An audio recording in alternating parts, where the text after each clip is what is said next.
back to Jenny's Kitchen. I'm gonna be doing a video today of what you've been asking me for. You want me to show you how to cure a molcajete. So I'm gonna show you today with a little help of my husband. Ahora les vamos a enseñar cómo curar un molcajete. I wanted to show you guys how big this molcajete is. I started with this. Look at how little this is. And this was my very first molcajete that my mom gave me. And then I upgraded to this one. My father-in-law, my suegro, gave me this one. And look at this little one. This is actually a little toy, but it looks like if it's made out of real rock. Maybe we could do chili piquin in here or something like that. And look at this huge one. Look at the big difference, guys. This is for like a party or a big event that you're gonna have. You put your big old fresh salsa or guacamole. But right now we're gonna show you how to cure it because it's dusty and it's dirty. So the reason, guys, that I wanted to show you the before and after is because this molcajete is really dusty, as you can see.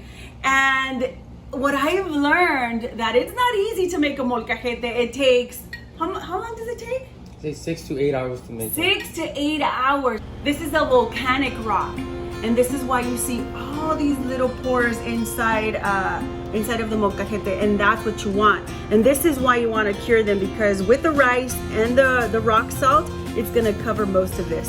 And if you can see the imperfections, you see this one right here, that means that's authentic. There's another imperfection right here, right here. See, nothing is done perfect. Again, like I told you guys, today my husband's gonna be helping me because I can't pick this up, so he's gonna be helping me out. So this is my husband. Hello. And I'm gonna be using his muscles, because look at this. All right, so let's get started. All right, so now we're gonna take it to the sink. I'm gonna help with the rock. All the dirt's coming out. You see it? Make sure you rinse it a couple times. This is why it's important to rinse it. See all the dirt in the sink? All right, guys, so now what we're gonna start doing it so we can remove all the dust and all the little particles. We're just using regular Dawn, which is the dish soap, and my husband found this awesome little, it's like a toothbrush, but if you can show him the bristles, they're made out of what? Stainless steel. A stainless steel, but it's really soft. Really soft. And that's what you want. If you can't find it, don't worry, as long as you get like an escobeta or just another brush that you can find, I don't know, at any supply store. But you want to make sure you get inside the little holes.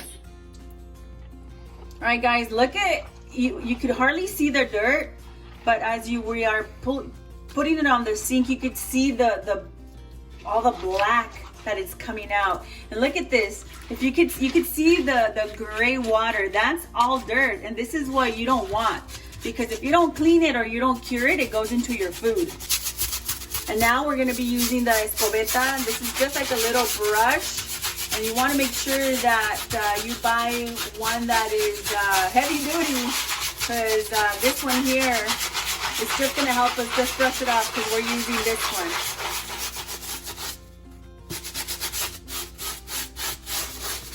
Alright, guys, so now that we rinse it, we're just gonna, you see all that black water? Unbelievable. This is the second scrub I'm doing. I'm gonna do this maybe like 3 times just to make sure. Make sure this is nice and clean. Again, guys, you want to make sure because that you clean it really good, because you're gonna repeat this 3 to 5 times depending on how the water comes out. If it still comes out dirty, you gotta keep on repeating this. Are you guys noticing that the soap is a little bit more white, but yet it's still a little dirty?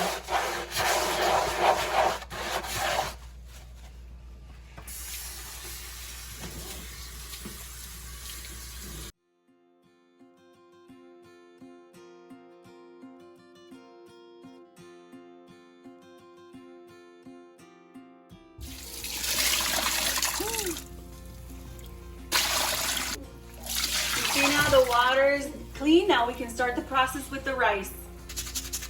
Make sure that you also do the rock as well, because that's especially what the side that's going to be touching the food. So now we're going to start adding rice now that it's nice and clean, so we can get all this rice all mashed up in all these little bowls.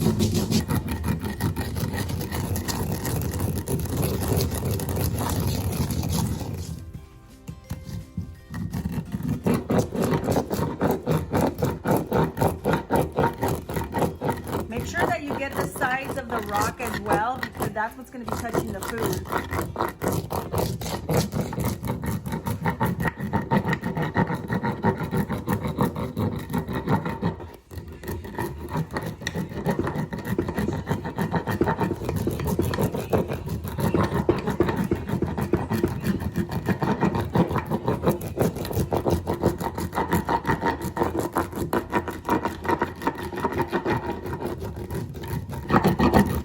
Look at the rice.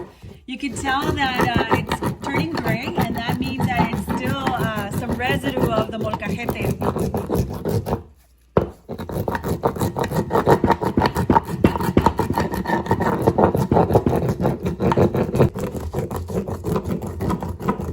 Like, you see the difference in the color of the rice? This one's a little bit more ivory white, and this one's a little bit more gray white.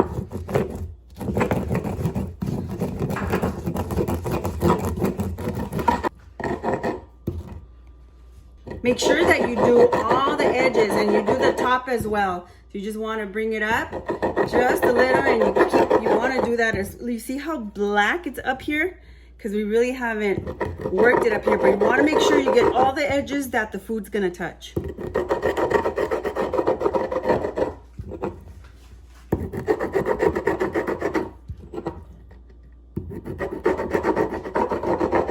Now we're getting ready to dump the rice out, so we're just brushing it off with our stainless steel brush. And as you can see, show them how the rice is already, look at how dirty the rice came out. So now we're gonna dump this out, rinse it again with water, and we're gonna repeat the process.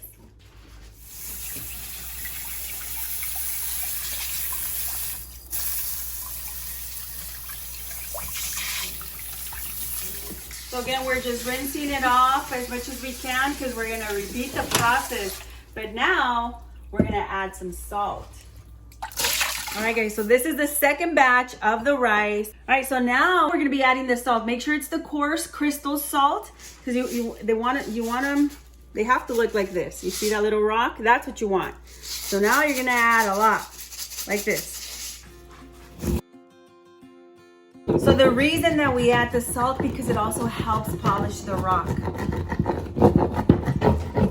All right, guys, so you want to make sure you continue doing the rice until it comes out white. And then at the end, we're going to finish it up with just salt.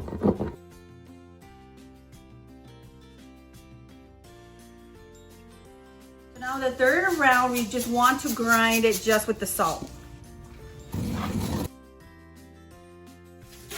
All right, so now we are rinsing it. We're rinsing off all the white powder so we can add the garlic. So the last step that we're gonna do to finish up the process, I'm gonna finish it up with garlic. Now this is optional, you don't have to do it, pretty much you're done, but I wanna give it this final touch with garlic. I mean, it's garlic. Don't you use garlic for your salsas? So I'm gonna do it. So I'm gonna peel all of these right now.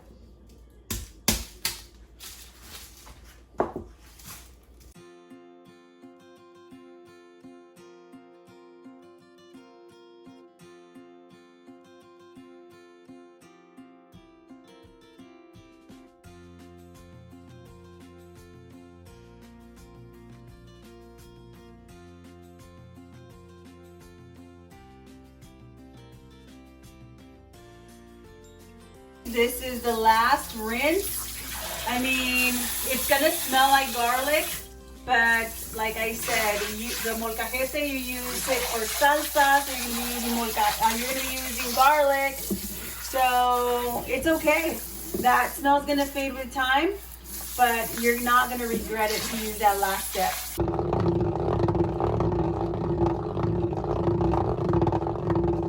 One last rinse. Oh my my gosh, this was such a long process. I think we were doing this for almost 2 hours, or was it a little more? About 2 hours. 2 hours, guys. So just keep it in mind. It's a long process, but it's so worth it because you don't want all those little rocks or dirt or little particles that come apart into your food. So remember, in order for you to know that this is an authentic rock that comes from a volcano, like this one came from Michoacan, and they do say that it has to have some imperfections. It doesn't have to be all smooth. I mean, now the technology with the chisels, this is such an art. Whoever knows how to do such good work, it's such an art. And my respects to the people that know how to do the molcajetes. So I hope you guys enjoyed this video. I want to thank my hubby for helping me out because it was so hard. But we enjoyed it. So now we appreciate the art and the hard work that puts into making a molcajete. So thank you so much again for watching. Don't forget to give me that like and that subscribe. Bye.